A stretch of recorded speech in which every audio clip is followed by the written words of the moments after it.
Amtrak service between Mobile and New Orleans is officially up and running, but not without a few hiccups. WKRG News 5's Chad Petrie is live downtown with a look at how opening day is going. Chad? Well, Devin, the train behind me just arrived in Mobile from New Orleans minutes before we went on air. And while it did arrive to quite a bit of fanfare with people cheering here, welcoming the tourists into Mobile, I should also point out that it came in half hour later than it was originally scheduled. Now, again, it would take less time for you to drive to New Orleans than take a train, but advocates argue that part of the charm of the train is also just the romanticism of riding the rails, but sometimes that trip can also come with a wait.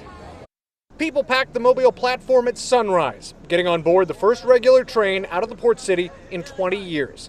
Some arriving hours before departure. I've always wanted to ride the train, so had a great opportunity to go, and I'm going with a friend. The train started moving right on time at 6:30, but barely cleared the platform before coming to a halt, waiting for a freight train to pass in the opposite direction and resuming 15 minutes later. First day bugs aside, there was a lot of buzz Monday morning. It's an easy trip to get to New Orleans, and the scenery and the enjoyment of my sisters. Young Evan Mueller and his mom came here from Tampa yesterday to enjoy the trip and get more video for his YouTube channel. I'm looking forward mainly for the train itself, not necessarily the route, and just to make more content. I think we waited a long time for the train back to New Orleans to be operational again, so we're excited about that and see what it brings for the city again. Well, some are traveling out west for a few days. Others say they're just doing one full round trip today and will be back in Mobile late tonight. It's cool. It's like you don't do train. I haven't done trains since I lived in the South and forever. When I was stationed in the Navy, we used to ride trains all the time up in the Northeast Corridor, so this is normal.